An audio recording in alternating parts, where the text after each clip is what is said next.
buenas tardes, amigos, amigas de 2x3 en Salud. Doris Pantaleón y una servidora, Altagracia Ortiz, encantada de poder volver a encontrarnos en este encuentro que es como fraterno para nosotras después de tanto tiempo. Doris, ¿cómo estás? Bien, buenas tardes, Tati. Bien, ¿cómo estás tú? Yo estoy bien. Uno tiene muchas razones para estar contento, bien, a pesar de que tenemos altas temperaturas. Mañana es un día importante para los dominicanos. Mañana es el proceso electoral, mañana domingo. Hay muchas situaciones conflictivas y complicadas en el país, pero nosotras estamos bien a pesar de todo.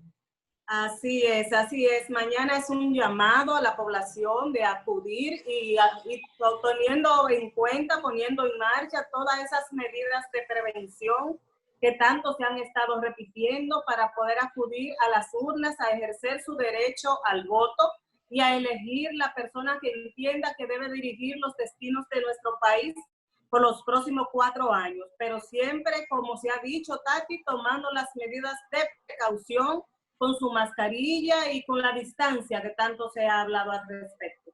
Así es, mientras tanto, pues estamos preocupados los dominicanos, una gran cantidad de personas en unidades de cuidados intensivos y en ventilación mecánica, lo cual implica que la salud de esas personas está en crítica, y es para preocuparse, porque de ahí es que salen las muertes. Y las muertes, la mencionamos mucho cada día, pero son seres humanos que están detrás de todas esas cifras que se mencionan cada día. Así mismo es. A veces cuando vemos el número global de 700 y tantas muertes, lo vemos como una cifra, pero realmente cada persona que ha fallecido por COVID en el país tiene familia, tiene personas que lo quieren y es una persona que es útil a la sociedad y a la sociedad necesita. Entonces yo creo que es recordemos que estamos en los hogares haciendo este programa y se oyen ruidos de la calle, pero es lo que tú dices. Cada persona que fallece tiene una familia detrás, tiene personas que le quieren, es una persona que ejerce un trabajo en el país, que aporta a la sociedad y cada caso es lamentable. Yo pienso que es el momento en que cada quien tome conciencia de la necesidad de extremar los cuidados. Así es. Bueno, y con ese mensaje y el de que ustedes vayan a las urnas a ejercer su derecho al voto por el candidato que su conciencia le pida que voten, nosotros nos vamos a ir a una pausa comercial y venimos entonces con un invitado que es, como todos los nuestros, pues un lujo. Regresamos ahora con nuestro invitado y nos vamos a esta pausa. 2x3 en salud. Para nosotros en 2x3 en Salud es un privilegio contar hoy con la presencia de un invitado que nunca había estado con nosotros, no porque no le habíamos invitado, sino porque no había podido participar, pero hoy lo tenemos. Es el doctor Daniel Rivera, él es presidente del Consejo de Directores de la Clínica Unión Médica en Santiago, un centro de salud que ha jugado un papel trascendental en esta lucha contra el COVID. Doctor Rivera, gracias por estar con nosotros, un placer. Bueno, gracias a Doris y Altagracia por esta invitación muy especial. Para nosotros creo que es mejor que sea hoy, porque hoy es que es el momento que quizá existe toda esa parte positiva para nosotros poder conversar ampliamente sobre los temas que hoy afectan a nuestro país. Doctor, esta pandemia nos cogió a todos como asando batata. Sí. Sobre todo al sistema de salud de la República Dominicana. Evalúen en la ciudad de Santiago, que cada día que vemos un boletín, pues la vemos también en un liderazgo triste en materia de casos y en materia de muertes también. ¿Cómo ha estado Santiago en las últimas semanas? Sobre todo el comportamiento de la enfermedad en el centro de ustedes. Bien, la enfermedad, nosotros, cuando comenzó a sonar la epidemia, inmediatamente en enero, nosotros comenzamos a instalar un centro especial para poder recibir estos pacientes. Pero también, gracias al equipo coordinado por la doctora Natalia García, hicimos el protocolo conjuntamente con un grupo de médicos especialistas. Se realizó todo un protocolo para nosotros poder enfrentar lo que no sabíamos. Y hicimos una reservación de apenas 15 camas. ¿Qué pasó? Que en marzo, cuando comenzó, pues inmediatamente aparecieron 50 casos. Y bueno, que lo puedo yo enfocar acá. Sí. No sé si lo ve ahora. Sí, se puede ver, enfocando un poquito más. Ajá. O sea, si ustedes ven, marzo, apenas 50 casos. Luego, abril, sube a 160 y pico de casos, que fue la época de mayor pico. En mayo, vuelve y baja a 124, 125 casos, pero mire lo último, eso es junio. Es decir, que si ustedes ven, abril y junio se están pareciendo. Sí, están casi a la par. Bien. Ahora, ¿qué sucedió? Que inicialmente habíamos pocos centros y posteriormente, entonces se integraron muchos centros y hoy en día todos los centros de Santiago están integrados recibiendo los pacientes. Ahora, se ha mantenido que el paciente COVID está presente, pero el paciente no COVID, Altagracia y Dori, está reclamando su espacio. Así es. Entonces, el paciente no COVID, hoy en día, pues, un ingreso para nuestra institución normalmente son 2.100 casos que ingresan a la clínica. Bueno, pues no COVID son 1.700 casos y COVID son 150 casos. ¿Y qué es esto? Como todo el mundo está hablando, Dori y Altagracia, sobre el COVID, pero los pacientes con infarto, y los pacientes con cáncer, los pacientes con obstrucciones, con emergencia, los partos, la cesárea. Entonces, hoy en día vamos a tener que tener, y hoy nosotros tenemos reservada 70 camas para los pacientes con coronavirus y el resto de las habitaciones están entonces para los pacientes con no coronavirus. Doctor, ¿en qué momento empezaron a regresar esos pacientes? Que sabemos que duró un tiempo en que se desaparecieron la mayoría de los pacientes, incluso los crónicos. Tú dices los pacientes no COVID. Los no COVID, exactamente. Los no COVID en abril se fueron. En abril, ¿verdad? No, los primeros 15 finales de marzo, que ahí estuvimos nosotros también, entre el grupo de los pacientes COVID, pues... Queremos luego que usted nos cuente esa experiencia, doctor. Con mucho gusto, sí. Entonces, inmediatamente que todo el mundo vio esto, pues los pacientes no COVID y los médicos que no trataban COVID se fueron. No hubo ninguna carta para decirle. Y abril, prácticamente, abril fue el mes donde más pacientes se alejaron de la institución. No había consulta externa, no había pacientes ambulatorios. Ya el 5 de mayo, cuando se permite de nuevo, ahí comienzan a regresar los pacientes entonces que no son COVID. Y quiero que sepa, y le doy la gracia a toda la población que es con todos los centros, que las personas y los médicos tienen confianza de que existen áreas de aislamiento para los pacientes con coronavirus, pero existe también la atención para toda esta gran paciente. Mira, que me da pena, pacientes con mieloma múltiple, con leucemia, con tumores, que hay que resolver. Entonces, lo que hay que tomar todas las medidas. Y en mayo ya regresaron los pacientes, durante todo el mes de mayo ya comenzaron a completar, y en junio ni se diga. En junio completamente, por ejemplo, nosotros en la época de abril, el 85% de los laboratorios de imágenes no estaban. Solamente estábamos atendiendo un 15 o 20% de laboratorio de imágenes. Hoy en día, ya en junio, ya se volvió al 100% de laboratorio de imágenes porque todos esos pacientes de la consulta ambulatorio regresaron. Y eso es importante, la confianza de que puedan regresar a cada uno de los centros para que puedan recibir una atención a tiempo porque, como dice Dori, esos crónicos se estaban agudizando.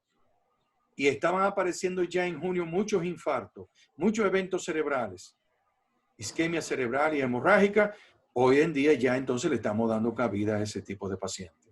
Doctor Rivera, ¿y en qué condiciones han regresado estos pacientes crónicos con ACV, con infartos, con otras enfermedades como diabetes? ¿En qué condiciones deteriorados? Han regresado agudos, con infarto agudo de miocardio. El paciente diabético llegó con pie diabético, llegó con infarto, llegó con descompensación de su azúcar, Y el diabético no es solamente que suba o baja el azúcar, sino que puede llegar con un infarto agudo de miocardio, que es la causa más frecuente de ellos, o que llegan ya con fallo renal, o que también llegaron con pie diabético. Que eso quiere decir que no hubo control. Doctor, una preocupación en este momento es que estamos viendo incremento en los pacientes COVID, ya yendo a los pacientes COVID, que están requiriendo de ingreso en unidades de cuidados intensivos. ¿Está usted viendo esa realidad en Santiago? Sí, todos los centros, como ustedes lo vieron en la estadística, todos los centros se están comportando igual. Observe usted mismo el mes de junio. Sí. Fíjese al inicio del mes de junio, que estaba aquí muy poco, y fíjese el incremento, y usted ve dónde está el mayor pico. Eso fue de cuando ocurrió la desescalada. Fue que subió. Sí. Entonces, algo muy interesante, pero delicado, es que están aumentando la edad joven. No sé si se va a poder ver porque como es por esta transmisión, pero si ustedes observan, el color naranja y el color verde, esos dos, son de 18 a 50 años. Es decir, que la enfermedad dejó de ser de más de 60 años y los pacientes que están viniendo del ECADO son de 18 a 55 años. Después de la desescalada también, doctor. Sí, sí. Entonces, porque regresó mucha gente al trabajo, supongo yo que quizás... Sí, tú sabes que los jóvenes son la parte de la productividad, exacto, pero no tiene que ver con tu trabajo, porque yo creo que los trabajos están tomando las medidas. Okay. Están usando sus mascarillas, están usando su zona de desinfección. Está pasando eso en la parte social. Sí. Y ustedes lo han reportado por la prensa, de que la gente se quita la mascarilla, la gente comienza a compartir, se cree que están inmunes y no. Creo que la enfermedad, nosotros tenemos que respetarla. Es una enfermedad que no tiene un síntoma. Y una parte que ustedes como periodistas saben, nosotros no nos podemos ya quedar que la mascarilla y lavarte la mano. Aquí hay que educar un poquito más. Así es. Porque una persona, mira, puede venir con fiebre, otra con tos seca, otro con dolor muscular, otro que le falta el olfato, otro que le falta el sabor, otro que se siente cansado. No crean que va a venir con todos los signos o síntomas. Eso es muy importante, doctor, porque la gente como que dice, no, nada más me está doliendo la cabeza, o nada más me dio fiebre, o nada más, entonces cree que todo junto que debe presentar. Me da pena lo siguiente, Doris y Altagracia. Si dura más de 8 días, oye lo que te lo digo hoy por experiencia, y nosotros tenemos hoy dimos el paciente número 500 de alta. Nosotros hemos manejado de alta 500 y más de unos 2.800 ambulatorios. Entonces, con la experiencia que uno tiene es que el que llega después de los 8 días es lamentable, es muy difícil. Es muy difícil. Los pacientes que llegan después de 8 días de estar en la casa, tomando medicamentos o que tomándose una tisana, mi opinión personal, como médico especialista también y como un expaciente es, si usted que está viendo este programa siente cualquier cosa diferente, vaya a una emergencia. Si usted se siente cansado, si siente una tosecita seca, no espere la fiebre. Hemos tenido casos de pacientes, como ustedes lo conocen, asintomáticos. ¿Cómo está pasando con los que no COVID? Estamos haciendo las evaluaciones preoperatorias a cada paciente y le hacemos las pruebas rápidas. Y estas pruebas rápidas, oh sorpresa, ¿cuánta gente están con IgM, IgG? Pero me dicen, yo no me siento nada. Así, pero le mandamos a hacer el PCR y son pacientes activos que no tienen síntomas ni signos. Mi opinión, dígame, Altagracia. No, termine la idea, vamos a una pausa. La idea es que ya debemos, lo que quiero decir, que está muy bien que tenemos que usar la mascarilla, eso está bien, y que tenemos que lavar la mano, pero yo creo que tenemos que ir a la intervención ya. Tenemos que nosotros ir a buscar y que ese grupo de pacientes que está saliendo positivo, hay que, si ya están positivos con el PCR, sacarlo y darle un tratamiento de 4 o 5 días, sacarlo de la familia, como han hecho todos los países. Y de ahí que son los hospitales ambulatorios, donde tú por 4 o 5 días te doy los medicamentos, te doy seguimiento, y luego tú regresas a la casa con tu tratamiento. Es muy diferente porque cuando yo le digo vete a la casa y allá están otros sin contaminar, se multiplica la contaminación. Entonces, hay que pasar a la intervención ya. Hay que intervenir las áreas directamente. Hay que ir a los sitios donde están ocurriendo. Y ustedes hablan de Santiago, que ustedes han visto que tiene la población, pero Santo Domingo y el Distrito Nacional. Está desbordado, Santo Domingo está desbordado. Sí. Doctor, vamos a pedir su anuencia. Nos vamos a una pausa comercial. Regresamos en breve, porque el doctor dijo muy bien, Dori, yo también fui paciente, el doctor estuvo positivo y él nos va a hablar de esa experiencia y de todo lo que va a pasar probablemente después de las elecciones de este domingo. Volvemos ahora con el doctor Rivera, presidente de Unión Médica en Santiago. Regresamos.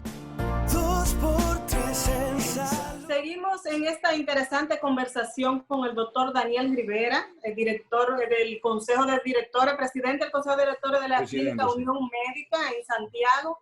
Y el doctor fue uno de los primeros pacientes, vamos a decir, conocidos en el país, porque fue uno de los que presentó al principio el COVID-19, cuando al principio quizás se sabía poco sobre esta enfermedad, menos que se sabía ahora. Doctor, y le confieso que nosotros, Altagracia y yo desde aquí, estuvimos siempre muy pendientes de la evolución de su salud. Siempre estuvimos interesadas, pensando y orando para que usted superara esa situación. Cuéntenos, doctor, cómo fue su caso, qué experiencia usted vivió al respecto y qué consejo luego de todo eso le da a las personas. Bueno, primeramente, como bien decía Altagracia, yo no he conversado, es la primera vez que voy a conversar con ustedes, que son nuestras amigas. Mira, lo primero que hay que darle gracias a Dios, porque tú tienes que ubicarte. Yo fui ingresado el 23 de marzo, cuando apenas había unos cuantos casos en el país, sí, y nosotros fuimos de los primeros ingresados. Y dentro del grupo de especialistas que asumió el caso, todos eran nuestros, porque esto es una enfermedad que tú no vas a pedir que venga alguien de fuera. Aquí se sabía más de la medicina y el enfoque protocolo que se iba a hacer que en Estados Unidos, y tú has visto la causa de muerte. Entonces, primero, darle la gracia a Dios. En segundo lugar, a todas aquellas personas que hicieron grandes bendiciones, grandes oraciones, cadenas enteras por nuestra salud. Le damos las gracias eternamente. También tenemos que agradecer a nuestros médicos, que la doctora Natalia García, el doctor Daniel Rivera, hijo, que era mi hijo, que acababa de llegar también, que se integró. De México había llegado, ¿no? Acababa de llegar y entonces ahí mismo entramos en el asunto por las grandes repercusiones cardiovasculares que se daban en la enfermedad que no se sabía. Siempre se hablaba de los pulmones e inmediatamente entraron en que había que anticoagular a estos pacientes. Así como también a todo un staff de médicos que estuvo. Cada nosotros teníamos 5 especialistas. Era una enfermedad de 5 especialistas. Un hematólogo, en el caso nuestro, Yaira, una gastroenteróloga, la doctora Suárez, la neumóloga, la doctora Natalia García, la intensivista Missy Contreras y mi hijo Daniel Rivera. Y así estaban casi la mayoría con un team de 35 médicos que se encargaron de esto. Entonces, algo que hay que destacar, que a todos se nos aplicaron medicamentos que no se habían usado en el país. Exacto. Tenemos que dar gracias al ministerio que inmediatamente nos facilitó el tocilizumab, que yo fui el primero que se utilizó y que tuve que firmar un consentimiento informado para recibirlo. Y que esto es bueno aclararlo, no se usaron los medicamentos nuevos y todo lo que se usó con pacientes desconocidos. Era como con médicos especialistas que se estaban usando, como el doctor Fausto Hernández Alberto, la doctora Verónica Locuar, el doctor Edgar Luna, que fueron médicos inicialmente, y como pasó en todos los países, el grupo de médicos que estaba atendiendo fue el primero en impacto. Entonces, la enfermedad, la experiencia es el insomnio prolongado que da, el pánico que tú no sabes lo que te está ocurriendo, lo que está pasando. Son todas las medicinas que habría que explicártelo y decírtelo, todo el personal de lejos, pero los medicamentos altamente costosos. Es una enfermedad muy costosa. A las 5:30 de la mañana ya había que hacerte una tomografía. Y ese personal ahí dispuesto, todo nuestro personal de camilleros, enfermera, limpieza a esa hora. Yo agradezco a todo ese entrega que hizo con nosotros y con todos los demás pacientes que llegaron. Te pongo este detalle, sí, es verdad que la enfermedad es contaminante, pero de 34 camilleros que nosotros tenemos, ninguno se ha contaminado. Si tú tomas las medidas de asepsia, antisepsia, tu equipo de protección personal bien, nunca se ha contaminado ninguno de ellos. Entonces, cada medicamento tiene su efecto secundario. El caso, por ejemplo, de que tú tienes el caso de la aluvia, que es la combinación de 2 medicamentos. Ese te da diarrea. Que la cloroquina te da efecto secundario que tú ves todos los colores amarillos, como me pasó a mí, que yo veía todo amarillo. El caso, por ejemplo, de hasta el potasio que se te da, del sabor dulce que tiene. Es decir, cada medicamento había que explicarte y cada uno tiene su efecto secundario fuera de la enfermedad. Con esto quiero llamar la atención de que cada uno de nuestros pacientes es diferente y cada uno hay que dedicarle de forma especial. Cada uno de nosotros tuvo que usar medicamentos inhalatorios para el proceso pulmonar y que todavía tuvieron que usarlo por 2 meses. Porque la enfermedad tú te vas de alta, pero tiene que hacer continuamente un tratamiento. Un seguimiento, doctor. Un seguimiento. Un seguimiento. Y le doy un consejo a todos los que tienen y a los que no tienen, la parte de las vitaminas. La importancia de la vitamina D. Si tú eres sangre A, tienes que tener tu vitamina D por encima de 40. Y muchos de la mayoría de los pacientes que yo le hago los estudios tienen de 12 a 15 nanogramos por mililitro de vitamina D. Y hoy en día se demostró que es mejor, que hay que tenerla por encima de 40. El caso, por ejemplo, de los que son tipos de sangre A son más susceptibles a hacer la gravedad. Nada de eso se sabía. Se fue acumulando. Se sabía que los varones de 60 años hipertenso y diabético era lo que era más frecuente. Entonces, ese detalle de que, por ejemplo, no había familia. Porque también, esa soledad. Esa soledad. Entonces, todo eso hay que tomarlo en cuenta para que los pacientes sepan. ¿Se siente miedo, doctor? ¿Se siente sí, miedo? se siente el pánico. Tú no sabes lo que va a ocurrir. A veces tú tienes tos o no tienes tos, pero la saturación baja. A veces te sientes bien, pero sin embargo la saturación es diferente. Pero quiero agradecer que inmediatamente que a mí se me aplicó el primer tocilizumab en el país, pues inmediatamente a las 2 horas yo me sentí bien. A los demás compañeros cuando les pusieron este medicamento, pues mejoraron.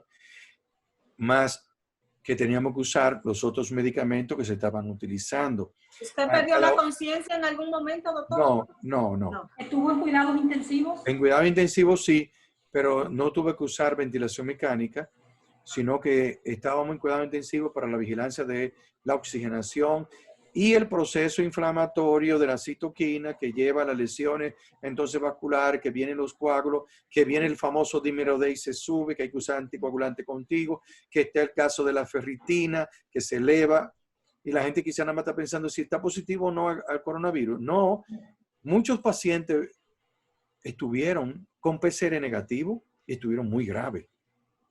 Haciendo el PCR estaba negativo, pero con el dímero D en 10,000, cuando cualquiera persona puede tener entre 100 y 200 normal, y si llegaste a 10,000, el dímero D que es el factor para producir los coágulos y que hay que usarlo como criterio, igual que la ferritina elevada.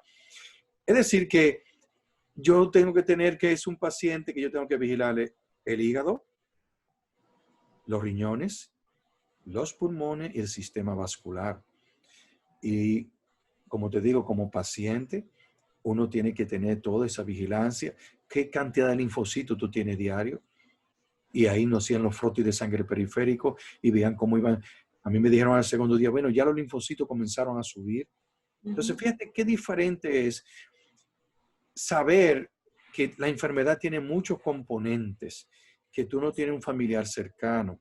Entonces, hay que entender mucho al paciente y por eso la población tiene que cuidarse seriamente, tiene que usar su mascarilla, tiene que tener su guante. Mañana hay votaciones. Así como usted va al banco, así como usted va al supermercado, lo mismo.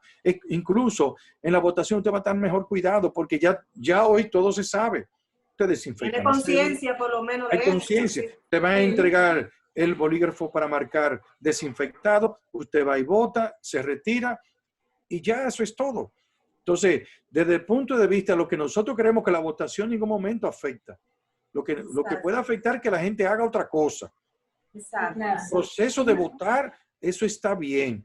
Y nosotros, como le invitamos a que mañana la gente vaya y vote tranquilamente, así como ha ido al banco, como ha ido al supermercado y ha estado participando y va a su trabajo, pues de igual manera. Lo que nosotros no podemos permitir es las celebraciones, las reuniones sin mascarilla, estar a menos de la distancia de 2 metros. Eso es lo que lleva a perjudicar y hay que hacer una intervención urgente para que eso no ocurra después de las elecciones. ¿Ustedes se están preparando como centro de salud, doctor, para lo que pueda ocurrir? Se teme que quizás muchas personas juntas celebrando al final puedan ocurrir, y con la campaña también, estos actos masivos que se están haciendo. Están todos los centros preparados por si ocurre. Si ocurre rebrote, tenemos que buscar las alternativas y las tenemos. Por ejemplo, si nosotros tenemos que cerrar otro nivel, pues tenemos que cerrarlo. Porque ya esos pacientes vendrían agudos. Entonces, estamos preparando desde ya cualquier detalle que ocurra para la garantía de los servicios de la población. Las expectativas es, doctor, perdóneme, para que pueda seguir abundando, las expectativas que tienen las autoridades y por las palabras que escuchamos diario del ministro, es que sí, no por el día de las elecciones per se, sino porque el domingo para el lunes ya termina ese proceso de campaña. Por ejemplo, le estamos grabando este programa, la bulla inclusive se escucha aquí en Santo Domingo. Sí. En la calle. Eso va a tener un impacto obligado. Entonces, para ese proceso sí ustedes se están preparando para la posibilidad. Sí. Nosotros como instituciones privadas, a través, acuérdate de Andecli, donde soy vicepresidente, sí, ya estamos teniendo reuniones diarias. Porque entonces, Doris y Altagracia, este es un paciente de alto costo. Y es bueno que a través de ustedes se diga que debe ser correspondido no solamente... el beneficio aquí es que no molestemos al paciente, pero como son medicamentos de alto costo, gasto de materiales como gasas, guantes, cada vez que tú eres un paciente hay que quitarte los guantes. Cada vez que tú entres al área tienes que quitarte el equipo de protección personal. Entonces, nosotros tenemos que apoyar a que la CISARRIL busque las condiciones junto con las ARS para que la atención número 1 del paciente sea garantizado y 2, que los médicos que están trabajando intensamente, pues se les corresponda con todo el equipo de protección personal, que se sientan cómodos y que puedan ejercer de una manera tranquila estos grandes héroes, como se ha dicho, que se han fajado a trabajar con todos estos pacientes y necesitamos que se les siga manteniendo esa condición, que se le den más comodidad, que se le den más materiales y que nosotros a través de las prestadoras podamos darle todo ese servicio a la población. Doctor, ¿cómo cuánto se invierte, discúlpeme, en un solo paciente COVID? ¿Que reúne esas condiciones que usted misma nos dijo que es muy fácil, 60,000 pesos diarios. Bueno. Y el paciente diario. Y si va a ventilación mecánica, usted tiene que sumarle 30,000 más. ¿Usted sabe por qué? Explicado por los intensivistas, nosotros tenemos que sedar 5 veces más fuerte que a un paciente normal. Hay que sedarlo. Ese paciente, el que está en terapia intensiva y se va a ventilación mecánica, que ojalá eso no sea, no llevar al paciente a ventilación. Es mejor que hacer todos los esfuerzos de la pronación, de ponerlo boca abajo, de ponerle la máscara con reservorio o también hacerle ventilación no invasiva antes de llegar a la invasiva. Porque acuérdate que cada uno de estos pacientes hay que darle antibiótico. Antibiótico por los gérmenes oportunistas que puede traer la persona o que crecen a la hora de tener tanta inmunosupresión el paciente. Entonces, te lo estoy diciendo a una persona que estuvo de que es mucho la medicación que se utiliza. Entonces, uno con el pánico, uno con la desesperación de mejorar, entonces nosotros tenemos que estar tranquilos. Muchos de los pacientes ni saben cómo se contaminaron, te lo garantizo. Hay gente que provoca y no se contamina. Pero inocentes, gente que no sabían que se contaminaron, que han estado graves, y algunos se han muerto, como ustedes lo saben, ni saben cómo se contaminaron. Entonces, esta es una enfermedad, Doris y Altagracia, que llegó para quedarse. Así como está el dengue, así como está la influenza, que cada año viene. Lo que falló fue que creíamos que en el verano ya iba a cerrar.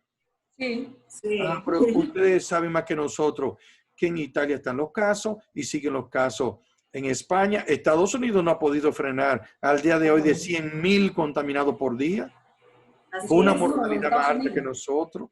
Sí, los Estados Unidos es muy duro, doctor. Entonces, esta es una enfermedad que hay que tratarla y respetarla como tal. Pero, ¿de qué muere la gente en la población? De infarto agudo de miocardio, de eventos cerebrales. La gente muere por accidente, ustedes lo saben. Y ahora que ha ocurrido el desencalamiento, entonces ha ocurrido que va a aumentar los accidentes. Entonces, el gasto en salud para el COVID tiene que ir aparte del gasto en salud que tenemos que hacer con los otros pacientes. El reto que se tiene es grande, pero tenemos que intervenir más. O sea, tenemos que ir más a la intervención de Doctor, ir y buscar esos pacientes. Lo voy a interrumpir en esa partecita. Usted, ahorita antes de la pausa, decía algo que me llamó mucho la atención, de no esperar como que el paciente vaya, sino que hay que irlo a buscar. Esa Claro intervención. Sí. ¿Eso es lo que se impone ahora, doctor? Sí, cada paciente que sale positivo, rápidamente yo tengo que ir a las áreas donde estaba. Hacer un rastreo como se ha hecho. Sí, pero lo que sale positivo, aislarlo en hospitales ambulatorios para que reciban un tratamiento correcto. Porque yo tengo que darte, o puedo usar el esquema de ivermectina con acitromicina, o usar la hidroxicloroquina con acitromicina, a cual yo le voy a dar entonces un toque de aluvia, etcétera. ¿Cuáles entonces van a pasar a internamiento? Y es cuando se requiere la tomografía axial computarizada, que ya tendríamos que referirle, hacerle la tomografía, y si este paciente tiene un CORRA 3 a 4, vamos a tener que darlo interno en un centro hospitalario. Doctor, vamos a pedir de nuevo su anuencia, nos vamos a una pausa y regresamos en breve con el último segmento. Creo, Doris, que al doctor tendremos que invitarlo solamente para que hablemos de unión médica, porque hoy se nos va a ir el tiempo en poco. Es un programa pendiente para hablar de la clínica. Mucho gusto. Hice una pausa y regresamos ahora con el doctor Daniel Rivera. Continuamos esta conversación tan amena y tan agradable para nosotras con el doctor Daniel Rivera, presidente de la clínica Unión Médica, de su consejo directivo de Unión Médica, y una persona que ha sido siempre tan deferente y atento con nosotras. Y con su región del Cibao, porque el cibaeño ama. Claro que sí, con todo el Cibao. Así mismo es. Doctor, hablábamos antes de irnos al último segmento de esta población que dice cada boletín de cada día que está activa. Sobrepasa por lo general, debe estar llegando ya a los 15,000, 16,000 casos de personas activas. De esas personas activas, la mayoría está en sus hogares. ¿Qué pasa con esa gente? ¿Quién lo está supervisando? ¿Quién lo vigila para que no sigan expandiendo el virus? Se supone que en salud pública debe hacerle visita domiciliaria a todos esos pacientes. Bueno, doctor. Y muchas veces lo que están haciendo es que llaman por teléfono. A veces hay otros pacientes que dicen que nunca han recibido una llamada ni un seguimiento. Exactamente. Entonces, miren, en el día de hoy, el periódico hoy publicó los 14 muertos que se reportaron en las 24 horas anteriores. Sí. Eso es duro porque son pacientes que estaban sanos posiblemente, toman un virus y fallecen. Eso es lo doloroso. Con todo, yo entiendo con todo, de que, por ejemplo, un paciente que tiene cáncer, tiene un proceso, un tratamiento y puede llegar a un desenlace final. Y ya sabían el diagnóstico. Pero estas son personas que muchas veces tenían nada, que estaban bien. Pues yo conozco bastante de esos pacientes que fallecieron, que estaban bien. Entonces, uno solo que fallezca es suficiente para hacer todas las inversiones del lugar. Así es. Y la inversión comienza con el seguimiento de cada uno de ellos. Entonces, cuando yo hago la visita domiciliaria y veo el entorno, y veo que las condiciones no son buenas. ¿Por qué? Un solo baño para varias familias, por ejemplo, el estado de hacinamiento en que vive ese, porque ustedes me pueden decir, el caso mío, qué bueno, doctor Rivera, a usted en su casa cogió una habitación y cogió un baño para usted.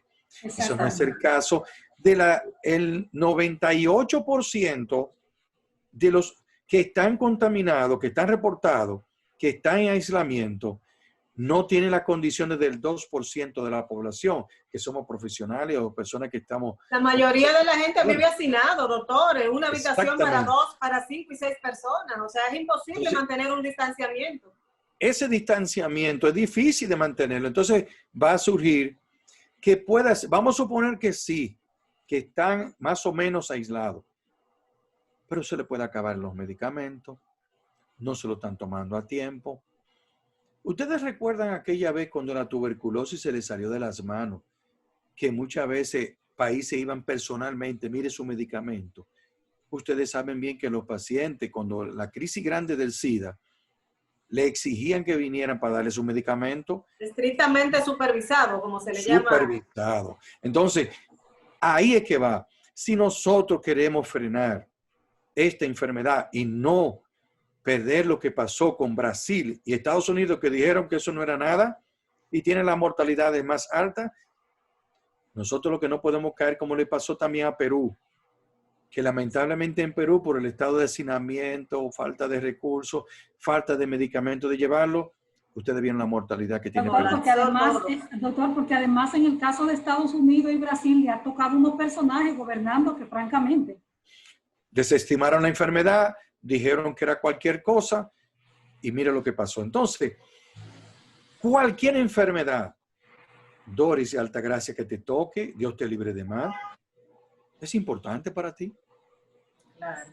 En un sistema de salud, todos los pacientes son importantes. Ahora, en el problema de la epidemia, para nosotros evitar que otras personas inocentes se contaminen, nosotros tenemos que intervenir el paciente, acompañar al paciente, verificar que todos los medicamentos lo está recibiendo. Y si no tiene condiciones de aislamiento, yo debo sacarlo de ahí. Debo sacarlo y llevarlo a sitio de aislamiento. Te pongo el caso, a los subcentros. Los subcentros no tienen tantos pacientes como los hospitales grandes. O sea, nosotros tenemos que llevar a todos los subcentros, todo el mundo tiene que trabajar. En el caso, por ejemplo, del Servicio Nacional de Salud, pues a todos esos hospitales pequeños, ponerlo de aislamiento para aquellos pacientes que no tienen condiciones para el aislamiento. En lo que ustedes han visto que hizo China, que hizo Italia. Aquí ustedes vieron que se hicieron los hospitales ambulatorios, pero habría que hacer más. Exacto. Habría que hacer más hospitales. El ejemplo del presidente de El Salvador, ustedes vieron el hospital que hizo. Sí. Con camas de UCI, como 100 camas de ventilación mecánica. Sale económico si tú enfrentas las condiciones. Pero un solo paciente es suficiente. Uno solo. Entonces, doctor, su sugerencia, su consejo a la gente, a la población, sus consejos finales, usted como paciente que vivió la experiencia en este momento, ¿cuál es? O sea, además de esa prevención, una vez sientan síntomas, ¿qué es lo que debe hacer la persona? Inmediatamente usted se levante el día a lavarse sus manos, ponerse su mascarilla. Si sale a la calle, tener todas las medidas del lugar, que si yo pongo el dedo en una de las máquinas, por ejemplo, para retirar dinero, pues sepa muy bien que por ahí la usaron ya y vengo y me pongo la mano en la cara y ya se lleva una contaminación. Pero acuérdate que si tú tienes mascarilla y el otro tiene mascarilla, la contaminación baja a 1.5, un por ciento solamente. Si mantengo la distancia, ya se acabó. Ahora, si el otro no tiene mascarilla, ahí va a venir el problema de que entonces se van a contaminar a otro. Oye, este detalle sobre la mascarilla. No es con cualquier tela, por Dios. Se han puesto unas telas transparentes, diseñadas. No fue para eso. Hasta Brasil, doctor, han puesto de barrio. Y te voy a poner un detalle. Tú conoces las mascarillas quirúrgicas. Observa que son azul. ¿Tú la has visto que son azul? Sí, claro. Sí, pero La azul no es la que debe usar la población, es del lado blanco. Ah, del lado blanco. ¿Cómo debe ir? ¿Es el lado blanco debe ir Te al explico. rostro? El cirujano, cuando te va a intervenir, se pone la mascarilla quirúrgica del lado azul. Correcto, porque es para evitar no contaminarte. Si tú tienes coronavirus o has tenido o trabajas con alguien sintomático, tienes que ponértela del lado azul. Oh. Ahora, si tú no te has contaminado y quieres evitar que te llegue la enfermedad, tienes que poner la mascarilla del lado blanco. Ahí está el mensaje. Yo creo que el mejor mensaje para concluir el programa que ese no puede ser, porque todo lo que estamos viendo es al revés de ese mensaje que el doctor... Exacto. Entonces, todo el que quiere protegerse de la enfermedad tiene que usar la mascarilla quirúrgica y que le invito, por favor, a la población. Ha bajado de precio. Esas son muy buenas. Para cualquier sitio de área de contaminación, utilice la mascarilla quirúrgica, pero utilícela correctamente. Entonces, el lado blanco va al rostro, doctor. Así que tú lo veas del lado blanco. Esa es la correcta para la persona que quiere evitar que lo contamine. Si ya tú has estado contaminado, entonces tienes que usar el lado azul para que no contamine a otro. Excelente. No, pues yo pienso que con ese excelente mensaje, Tati, yo creo que deberíamos... Y todo el mundo a moverse. Sácame la harina, el azúcar y la grasa. Ponte a hacer ejercicio todos los días 1 hora. Coge tu sol para la vitamina D, porque esos son fundamentales. Evita todas las cosas procesadas y utiliza más los víveres dominicanos, los productos criollos dominicanos para que son buenazos además. Sí. Doctor Daniel Rivera, muchísimas gracias por tomarse este tiempecito, un hombre muy ocupado en la región del Cibao, y se tomó este tiempecito para nosotros. Muchísimas gracias, doctor. Bueno, pues muchas gracias a ustedes por la invitación y espero que la población siga cuidándose porque tenemos que aprender a convivir con esta enfermedad. Bueno, a nuestros amigos televidentes, muchísimas gracias por acompañarnos como cada sábado y sabemos que van a disfrutar este programa de principio a fin. Será hasta la próxima semana.